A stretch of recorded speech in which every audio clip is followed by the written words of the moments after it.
شب برات آنے والی ہے، تو اس میں سوال یہ ہے کہ آپ لوگ نئی نئی چیزیں ایجاد کر دیتے ہیں. شاید سائل کی مراد یہ ہے کہ حلوہ وغیرہ جو بنایا جاتا ہے یا اس طرح کی جو بات کی جاتی ہے کہ روحیں گھر پر آتی ہیں، تو کیا اس کی حقیقت ہے؟ دیکھیں، یہ تو بہرحال عجیب و غریب بات ہے کہ نئی نئی چیز ایجاد کر دیتے ہیں. نئی بات وہ کہ جو شریعت مطہرہ کے خلاف ہو اس کو ایجاد کرنا تو ظاہر ہے یہ درست نہیں ہے. اور یہ تو اس کے بارے میں فرمایا کہ یہ بدعت ایسی ہے کہ جو جہنم کے اندر ہے، اور ایسا نیا کام کہ جو شریعت مطہرہ کے اصول کے موافق ہے. اس کی صحیح مسلم شریف کے اندر کی حدیث مبارکہ ہے جس میں نبی پاک صلی اللہ علیہ وسلم نے اجازت عطا فرمائی ہے کہ اسلام کے اندر نیا کام ایجاد کرنا بالکل درست ہے، لیکن ظاہر ہے کہ وہ شریعت مطہرہ کے عین موافق ہونا چاہیے.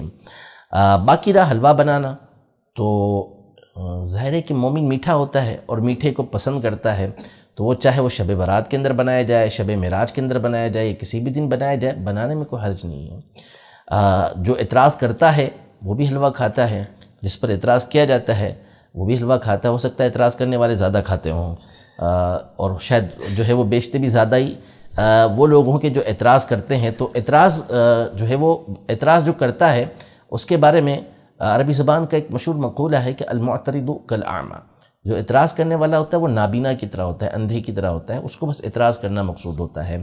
تو نبی پاک صلی اللہ تعالیٰ علیہ وسلم میٹھی چیز کو پسند کرتے تھے اور فرماتے تھے کہ مومن میٹھا ہوتا ہے اور میٹھے کو پسند کرتا ہے.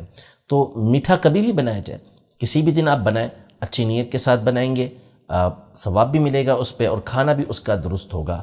اب رہا شب برات کو بنانا، تو شب برات بھی ایک دن ہے، ایک رات ہے، اس میں آپ بناتے ہیں تو اس میں بھی کوئی حرج نہیں ہے. 15ویں شعبان کے دن میں بناتے ہیں تو اس میں بھی کوئی حرج نہیں ہے.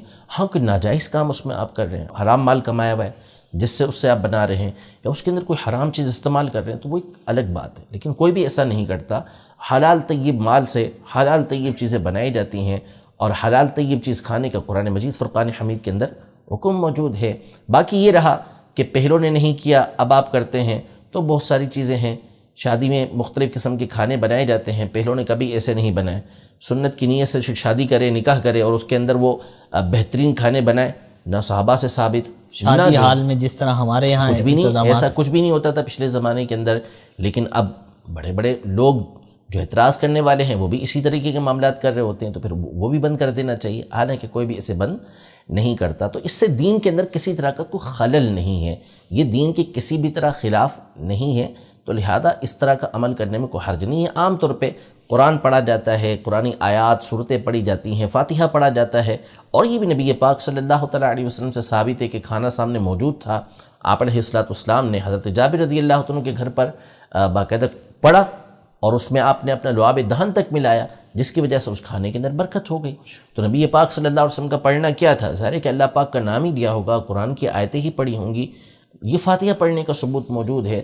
تو لہذا اگر 15ویں تاریخ کو، شعبان کی 15ویں شب کو یا 15ویں دن اگر کوئی حلوہ بناتا ہے، اس پر فاتحہ پڑھتا ہے، تو قرآن و سنت کی روح سے یہ بالکل جائز ہے، اس کا تقسیم کرنا بھی بالکل ٹھیک ہے.